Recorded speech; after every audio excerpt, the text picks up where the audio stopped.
আসসালামু আলাইকুম বন্ধুরা, কেমন আছো তোমরা সবাই? আশা করি খুব ভালো আছো। আলহামদুলিল্লাহ, আমিও খুব ভালো আছি। আজকে তোমাদের সঙ্গে আবার একটা রেসিপি শেয়ার করতে চলে এসেছি। প্রথমেই বলে রাখি, যদি আমার চ্যানেলে নতুন বন্ধু হয়ে থাকো অবশ্যই এখনই সাবস্ক্রাইব করে নাও, আর ভিডিওটা কিন্তু প্রথম থেকে শেষ পর্যন্ত দেখবে। আজকে তোমাদের সঙ্গে আমি শেয়ার করব আলু আর আম দিয়ে একটা সুন্দর রেসিপি, আম আলুর পোস্ত রান্না।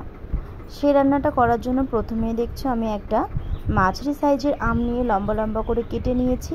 এরপরে 1/2 ইঞ্চি পরিমাণে আদা নিয়েছি। আদাটা নেওয়ার পরে খুব ভালো করে ছিলে আমি ছোট ছোট টুকরো করে নিয়েছি। এরপরে শিলনোড়া নিয়ে বসে গেলাম একটু বাটাবাটি করতে। আমার একটু সর্ষে লাগছে, সর্ষেটা খুব ভালো করে বেটে নেব।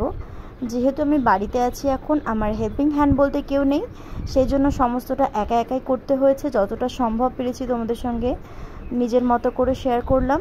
ভালো লাগলে অবশ্যই কিন্তু লাইক করে দিও। আমি এই প্রথমবার একা একা এত খাটনি করে তোমাদের সঙ্গে একটা ভিডিও পুরোপুরিভাবে শেয়ার করছি।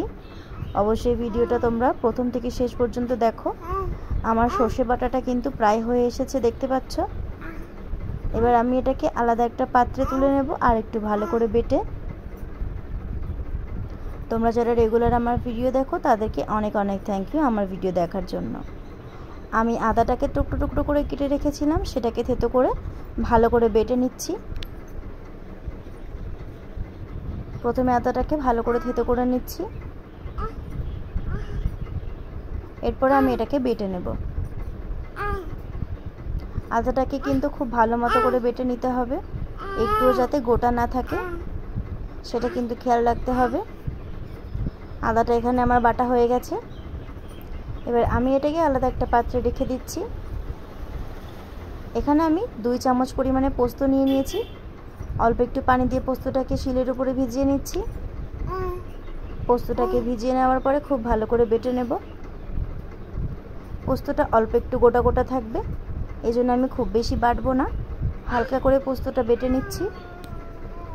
তোমরা চাইলে পুরোপুরিভাবে বেটে নিতে পারো, কোনো সমস্যা নেই। আমি আরও একবার বেটে নিচ্ছি।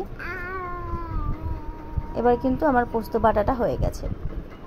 আমগুলো আমি আগে থেকে কেটে রেখেছিলাম। এবারে ওই একইভাবে আমি একটা আলু নিয়েছিলাম, আলুটা নিয়ে লম্বা লম্বা করে কেটে নিয়েছি। তারপরে আমি রান্নাটা বসিয়ে দিলাম। প্রথমেই কড়াইতে একটু তেল দিয়ে দিচ্ছি। এরপরে বেটে রাখা আদাটা আমি দিয়ে দেব। আদাটা দেওয়ার পরে খুব ভালোভাবে আদাটাকে কিন্তু ভেজে নিতে হবে। আমি জানি না আজকে রান্না করার সময় কেন এত গ্যাজা হচ্ছিল, এই ফেনাগুলো কেন হচ্ছিল আমি জানি না। আমি ভীষণই অবাক হয়ে গেছিলাম যে জানি না আমি রান্নার মধ্যে কি দিয়ে দিলাম। প্রথমেই তো আমি শুরুই করেছিলাম আদা বাটা দিয়ে, এখানে কিন্তু অন্য কোনো ভয় নেই। আমি তো ভাবছিলাম আমি কোনো ডিটারজেন্ট দিয়ে দিলাম কিনা, কিন্তু তোমরা দেখতেই পাচ্ছ শুধুমাত্র আদা বাটাটা দিয়েছি, দিয়ে একটু নাড়াচাড়া করতেই এরকম ফেনা হচ্ছিল।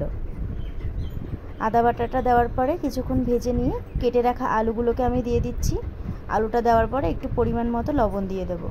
লবণটা দিয়ে খুব ভালোভাবে নাড়াচাড়া করে আলুটাকে ভালো করে ভেজে নিতে হবে যতক্ষণ না আলুটা 50% সেদ্ধ হচ্ছে।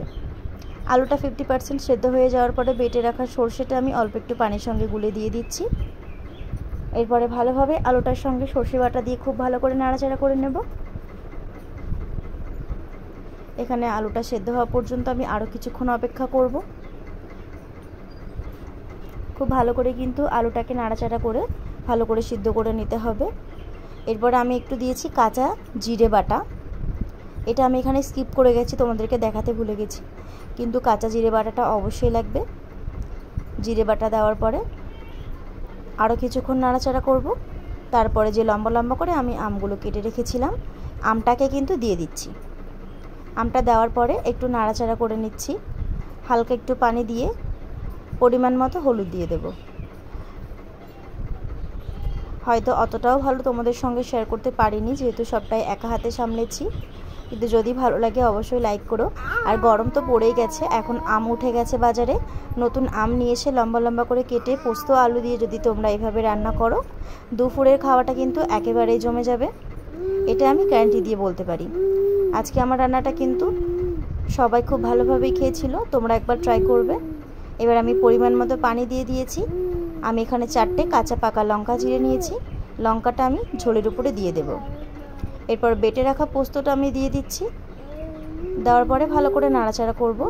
পুরোপুরিভাবে ঝোলটা ফুটে আসা পর্যন্ত আমাকে অপেক্ষা করতে হবে।